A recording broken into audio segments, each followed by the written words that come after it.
karena pendidikan merupakan tombak dari kemajuan suatu bangsa maupun suatu daerah.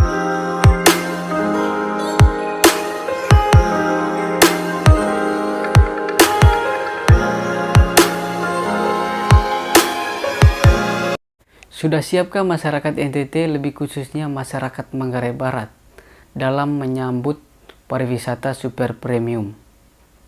Harapan besarnya kehadiran super premium ini membawa dampak yang baik bagi masyarakat setempat, sehingga mereka dilibatkan dalam aktivitas super premium ini, sehingga ekonomi masyarakat setempat semakin meningkat.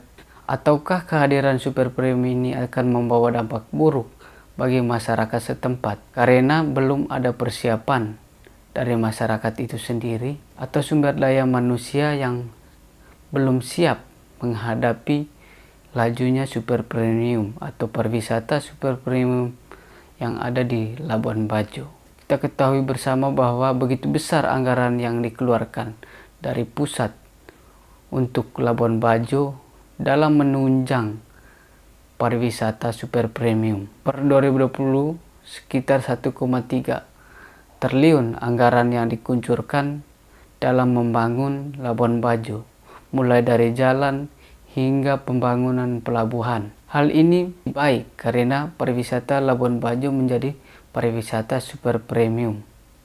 Namun apakah masyarakat sudah betul-betul siap menghadapi super premium ini? Begitu bagus dan gagahnya pembangunan yang ada di Labuan Bajo, namun sangat jauh sekali ketika kita melihat di beberapa desa atau kampung-kampung yang ada di Kabupaten Manggarai Barat.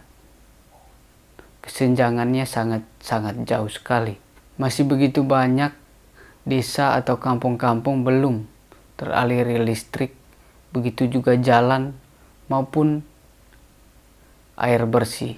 Namun saya lebih sorot terkait pendidikan. Salah satunya adalah datang dari salah satu desa, Nangabere, di Kecamatan Lembor Selatan, Kabupaten Manggarai Barat, di mana sekolah ini sebetulnya tidak layak dipakai karena gedungnya sangat-sangat miris, di mana gedung sekolah ini sama sekali tidak diperhatikan oleh pemerintah. Gedung ini lahir karena atas swadaya dari masyarakat setempat atau orang tua murid. Sekolah ini mempertontonkan begitu buruknya pendidikan yang ada di Indonesia. Sangat-sangat buruk. Di mana sekolah ini ketika malam harinya ruangannya dipakai oleh kambing. Karena sangat mudah sekali kambing masuk ke dalam ruangan ini karena biliknya sudah lapuk atau rusak. Dalam media yang saya baca bahwa sudah beberapa kali mereka mengajukan kepada pemerintah agar sekolah itu diperhatikan oleh pemerintah dengan tujuan agar sekolah itu dibangun yang lebih baik lagi.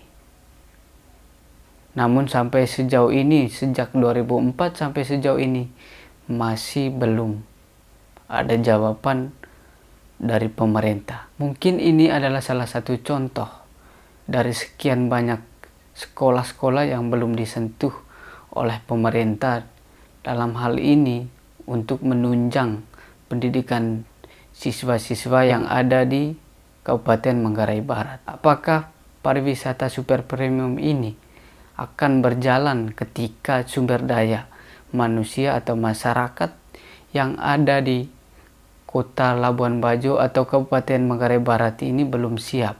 Ketika hal ini belum siap, ini akan membawa dampak buruk bagi masyarakat setempat dengan kehadiran super premium ini, karena mereka tidak mendapatkan efek yang bagus dengan kehadiran super premium karena keterbatasan sumber daya manusia, sehingga dengan lebih mudah orang-orang dari luar datang di Labuan Bajo, dan orang-orang yang notabene adalah orang asli Manggarai tidak punya peluang, tidak punya ruang untuk berkreasi, sehingga kehadiran super premium ini tidak memberi dampak yang baik atau yang bagus bagi masyarakat yang notabene skill ataupun sumber daya manusianya belum memadai.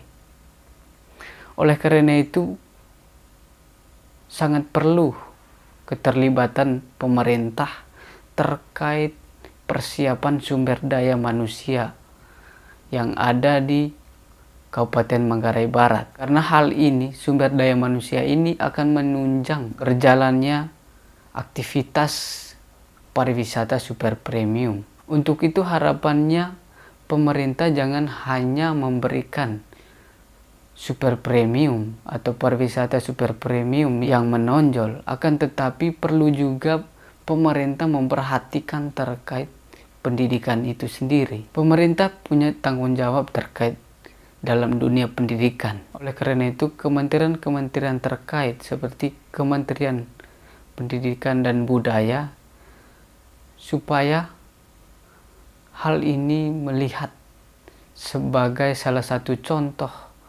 potretan situasi pendidikan yang ada di Indonesia.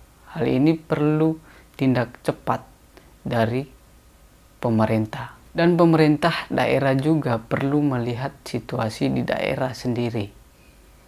Salah satu contohnya tadi terkait pendidikan yang sangat jauh dari kata layak.